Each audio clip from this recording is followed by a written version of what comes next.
Welcome back everyone to another video, and today I have a special version of Metal Gear Solid PC Speedrun. So after Friday, when I showed everyone how minimal install works and didn't do a good job of explaining it, our modder BMN, who already did lots of fantastic mods for the PC version of Metal Gear Solid 1 but also Metal Gear Solid 2 and the auto splitters and everything, he sat down and went even one step further. So what you see now is a first version of the Speedrun mod for Metal Gear Solid PC.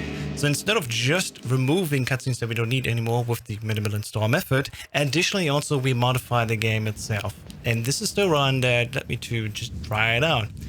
So intentionally, of course, the dog's elevator immediately comes down. Oh, and I should just quickly say, of course, this is not replacing the official speedrun leaderboards. This may start as a category extension at first. Maybe later can become a sub-game as some other speedrun edition games go, but of course the original game will stay as it is. Right then, so because I figured this one will be much shorter and much easier to get rank 1 in, I specifically went for extreme difficulty and big boss strats here. So that means we're gonna avoid taking alerts. We're going to lose some time here. We can definitely be a little bit faster over the course of the run, taking some alerts. But as it goes right now, you see already yet another change. The mandatory codicon in the event has also been skipped, and that is because all of the codicons are now non-mandatory anymore. This will later lead to some interesting changes in how I deal with certain calls still. But for now, let's just move on. We're going through the vent here and moving onwards to the tank hangar. And you may wonder, if you've never seen a Metal Gear Solid PC any % speedrun before, I specifically grabbed a chaff and a stun because we're also going to use, of course, all the glitches that we had before even the speedrun version came out. So weapon switching to keep moving even during cutscenes is one of the tricks that we're going to see now. Now in the tank hangar, we're going to go here and we're going to use something that D-Lime showed me, and I think Tromboncino did that as well. And that is basically waiting for the scout here and throw him over the box like that, so we don't need to use a chaff and we don't need to knock at the tank. It's like slightly in between with these speeds. Another thing that we patched here is fast elevators. So the PC version actually waits for like a second or two and lets the audio play out and then continues on. But if you just rewrite the code, and once again this is a mod, then we can also just very quickly have the elevator come down, and with that being instantly. Now, I failed a little bit here with the van glitch. I could have been better at this, but I digress. And we're gonna walk into the cell. If I find the path, because playing here on extreme difficulty, of course, I may sometimes have issues here with walking blindfoldly. So yeah, that's definitely where I did lose some time in the previous run. So now that we're here in the cell, normally in any % runs, as you can see in the bottom left, you would need to spend like 4 minutes here. We need to have to go to one round of torture and then give up, giving us always the autocon ending in a regular any % speedrun. However, with the speedrun mod, BMN also changed a little bit how this logic works here. So instead of needing to go through the torture first, then our stuff being taken away, and then autocon coming in to give us the level 6 card, which is a requirement in order to leave early. You can try to leave early without having the level 6 card, but you will soft lock yourself, unfortunately. So in this instance, we changed it, and there we go, there's autocon without needing to go through torture first. We don't need to wait at all for that. We're going to go straight through this step here. Of course, with minimal install, there's no talking here. We're going to go straight after that.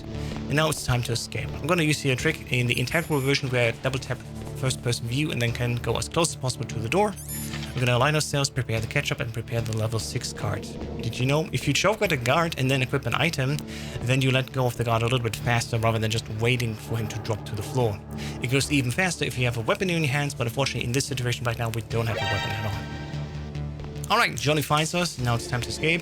And because I go for big boss strategy here, I will take that one kill, but I will avoid having the alert here, because this one alert that we don't take here, I'm gonna actually take now in the armory one level below. Here's also where the weapon switching comes in, so we're gonna walk in the direction and then switch between 8 and 9 on the keyboard, and that allows us to continuously walk. This is a trick that was found by originally Tyler 2022, now known as Bracken. It was formerly known as Tyler 2-Step. And then Volcanic Akuma 55 used that even in situations like these where we're not supposed to move, but then you just keep moving because you switch these weapons. Alright, here's the one alert that I do take. This is actually a nice strategy that's developed by a couple of people. I think Tromboncino was also one of those people here, and Il Pauso, for example. So many runners to name here. We're going to quickly take this alert, go through, punch this guard out of our way so it doesn't see us, and we're going to quickly go into the elevator.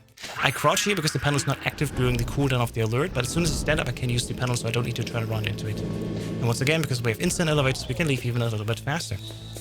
Now it's time to leave the first building, and just like in any % run, we go now to the second building, the new building, and we never come back here again. We have all the weapons that we need. And if there would be any way to use what we later will see called God mode without the PSG-1, we wouldn't even need the backtrack down to the armory. But as it stands right now, the PSG-1 is the key for many, many cool strategies and out-of-bounds glitches that we see later, so we have to get this weapon still in the first building. We're also gonna fight Raven in a particular manner, and that's where we need these grenades for, so that's why we do this little out-of-path here. Now, for this new building, once again, the first protocol that will happen here is not mandatory anymore. However, still the timing does not align with later strategies where we don't have this regular call anyway. So I will still go just like in a regular any % run, even if I had the call here, over to this upper side. I'm going to grab some extra shafts, which we also don't necessarily need anymore. And I'm going to throw the upper guard here over the shoulder. So playing extreme, I'm keeping it a little bit distance here. And there we go, throwing over the shoulder, and that's it. And this is the fourth and last elevator that I need to take, and now I'm good to go. It's the particular reason that we still have these random timed elevators is basically just because it hasn't changed yet. All the changes that are to be done in the speedrun mod are located in the so-called stages scenario file. And I will provide also a link to this stages scenario file in the video description down below. It's located on BMN's self-hosted website. So if you want to try out this speedrun mod yourself, again, this is not an official leaderboard yet, but yeah, you can try it. Alright, here's the next big thing. With the PSG-1, if we interrupt the animation of us lying down by switching to another weapon, we get the so-called God mode exploit. And one of the attributes of that is that we can cross normally loading triggers and we can walk out of bounds here. And since the levels are just big squares, we can actually leave through the south and enter through the north again, just like we go here. We count exactly our steps, and then we go, we're back in again. Here we go, of course, as you may have already heard about it, famously found at the end of 2021. Now we're going to go and attempt the bobber skip. First of all, I'm going to skip here this cutscene, throw the stun inside, and skip the cutscene in place. You can also use a regular grenade. Anything that does big flashy damage like a stun or grenade works. And we're going to walk all the way up. And ironically, I forgot to throw a stun at level 5. That's not necessarily a bad thing as long as you don't get shot. You can also just quick throw that upcoming guard. Interesting enough, of course, that saved me one stun here. I can quickly use that later on then. So this is normally where we would throw it. And because I did get shot here, luckily enough, just quickly go to the side a little bit. Now on level 8, I'm going to throw another one to have more time to align myself here. I'm going to go to the left side of the door frame. We're going to align our radar with the texture in the wall. And then hopefully with the 50-50 chance, that's still a part of the speed run, to go through the door. In this run, I got lucky and got it first try. And yes, it is a 50-50 chance because the animation that plays is either the first one or the second one. And the one with the big hip swing to the back, that's the one that allows us to touch the load zone from the other side. And it only plays, I think, on even frames, and on uneven frames on the game time, it doesn't happen. So it is literally 50-50 based on the game time. If there would be any way to manipulate the game time, that we always have the exact same animation play, that would be great, but as we said, we don't have that. So yeah, the speedrun mod keeps both the elevator RNG and the bobber skip RNG. Alright, now we're gonna skip here the dialogue, and I try to go over here through the field. Sadly, I failed this attempt, so I'm gonna quickly go into PSG-1, interrupt the GME mod. Gonna try it again, and this time walk up. This sadly cost me also a few seconds. Normally you could do it faster, so it'll gain a little bit of time loss. Now I'm gonna go here into the pack here. I'm gonna quickly use God mode to not get hit, and we're gonna go into the next area. This is one of the big changes of the speedrun mode. Of course, we're gonna get barrel ending all the time. And what's really cool is if you enter the warehouse north, or if you enter here the blast furnace, we can actually go and then heat up the power key a little bit faster. So the speedrun mode actually allows us to change the power key faster with just 20% of the time necessary than usually would. So I go over here. And normally we just grab our stuff here, but because I need to spend some time here waiting for the power key to change, we're going to stand by the door and quickly check it. I have not yet fully figured out when the timing is that it will change. We'll just find out in a few seconds. It's still not right. So this does look like a time loss right now, but don't you worry, as we move on through the run, you will see this is a massive time save. This is a time loss. I should have definitely stepped back in again, so the speedrun mode does not change which version of this level gets loaded in. Still, on first entering this level, the elevator is not there, but if we leave back to the blast furnace to come back to this elevator, now the elevator is fully there, and that saves some time. Alright, time for the cargo ladder fight. Once again, we're using God mod exploit. I'm gonna quickly throw these guys over the railing here. And there you go. So by all means, you can already see this run is not perfect. And if you want to download this speedrun mod for yourself, link is in the description down below. We're gonna test it out. And this works so far great for any percent, and of course the all bosses category will also get the same benefits.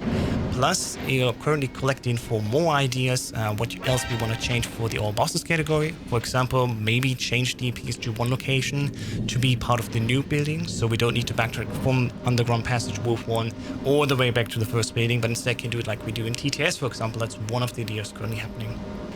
But what has changed definitely is that this elevator actually gets skipped, so when instead of waiting here for a code call to happen, which we're going to skip anyway with God Mod Exploit, we can also not just skip past load triggers, but also codec triggers. We just skip the entire elevator part right away, and we're going to go move on directly to the Raven fight. Now, this is probably familiar to people that already have seen an MGS PC N% run. We're going to quickly go to God Mode here, hook up this grenade, and then throw it to the feet of Raven, and see if we can get hit thanks to God Mod Exploit. We're just going to toss over and over again a grenade here. I gotta make sure that I'm close enough to get the full damage on Raven here, and then within 11 grenades we'll get it.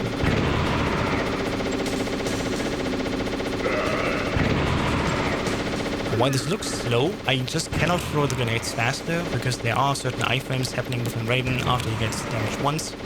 So I need to wait at an appropriate time, and usually when the first grenade pops, that's when I throw another one after it. And that's roughly how you can time yourself.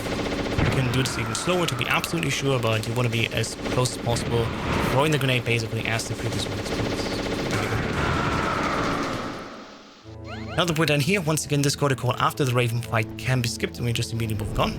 And here's the part that's a little bit different. This will cost us some time actually, because if we are playing on extreme difficulty, we need 18 Stinger rockets here versus the Rex later, and since we're not going to come back, as we'll see in just a second, I'm actually using God Mod Exploit to quickly go up here and grab 3 boxes of ammo, and 1 further box, of course, at the door, so that I have 4 boxes of ammunition here for the Stinger rockets. Alright, this may look like it costs time, but again, these 10 seconds are well spent. We're gonna move on here, thanks to Middleman Store, there's no cutscene here, we're gonna move on straight over to the ladders. And this is where I actually will take the first call, even though it's not mandatory. This is actually a key point here, because I wanna have this codec in my codec viewer. And so because we're not gonna take any other codec frequencies and changes anymore, this is perfectly prepared for later when we insert the hot PAL key in the computer and we gotta call Autocon anyway. So now it's actually in the memory of the frequency and we can move on. So as it stands right now, we're going back down here, and normally we're going to move on and going to go to the commander's room where the PAL key gets shot out of our hand. Now, because I go specifically for this boss strats here, I will actually use a punch kick delay to not get seen by the guard. I want to keep my alerts below the 4, of course, for the big boss requirement. If you're going for not rank 1, of course, you can just use God Mod Exploit, run straight through and not worry at all about that. That will actually save you even more time. Alright, moving on as we see here. I accidentally skipped one part too far, but that's fine. I'm going to quickly throw the guy over here. And ironically, because I picked up the mine detector for some reason that got put into my inventory, this is completely unnecessary because on extreme difficulty we don't even have a radar that we can use this with. So, there you go. But as it stands, we're now going to go back again down to the underground base floor 1. And we're going to find the PAL key. Now, normally if we're doing non-rank 1 runs, we try to get as many alerts as possible. And if you're wondering, okay, how do we get these alerts if we don't go through the alert farming in the docks? Because we're going to go immediately on the elevator. You gotta know, once the PAL key gets shot off our hand, if we re-enter the command room and leave, and enter and leave, for each entering and leaving of the command room, you get 1+ alert. So that's how you can quickly, easily farm the alerts. And as we see here, hey, we have a guard rat. So we're shooting with the stinger, gonna walk down and grab the PAL key and move on. And the guard rat actually is still faster compared to the alert farming strategy, so I'm actually like happy here that I got this situation to happen, and now I can even save a little bit of time here. But it has to be said that I'm a little bit slow because I'm not fully used yet to this strategy. But anyway, even compared to my alert farming run, this is still good. Alright, so here's one change that I have not talked about yet. So why did I change the PAL key in the blast furnace on first visit? Normally, when you drop the PAL key after it gets shot off our hand, the PAL key, even if it has changed state, it will revert back to the normal version. This got changed for the Speedrun version, and so in this mod, actually the state stays the same. And that means my hot PAL key actually is still hot, even after I lost it. And the second change is, of course, that is with the Speedrun version, you may have guessed it, yes, you can use the computers in any random order. And since I have already the hot PAL key here, I'm going straight to the right PC Unfortunately, for some reason, changing it to the mine detect. I don't know why that is. This is still a very early version here. And we're gonna just skip the entirety of the PAL key sequence, as we've seen us save 10 minutes just now like that. So I quickly call Autocon as it's saved in my frequency earlier, and we're gonna move on through the endgame now. And as you've seen, we reached the state after less than 15 minutes. And I could have played even better and cleaner, but again, I wanted to bring this run and this information towards you all as quickly as possible. So that's why we're here. But yeah, as you see, we just skipped the entirety of the PAL key sequence, and this is why I personally already like the sequence, the speedrun mod of this game.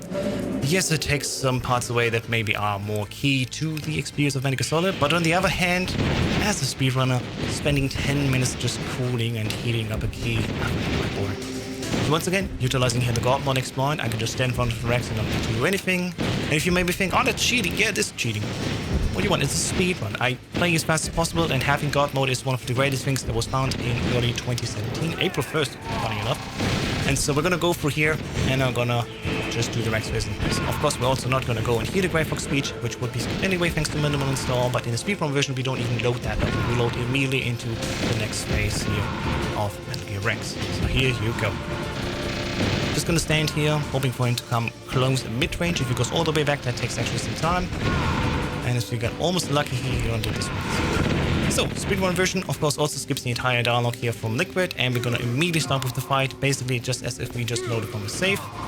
And as usual, of course, I have to prove my proficiency here with the game, so I'm gonna stand here and giving quick double punches over and over again, keeping him looped into the corner. And of course, on extreme difficulty, that takes the longest time to keep not dropping this sequence. Can I do it in one go?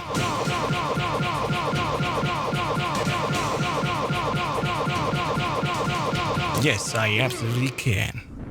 And as you see, this saved 30 seconds, let alone because there was no Liquid speech as well here. So we're now in the end game, we're gonna escape, and it's been less than 20 minutes yet.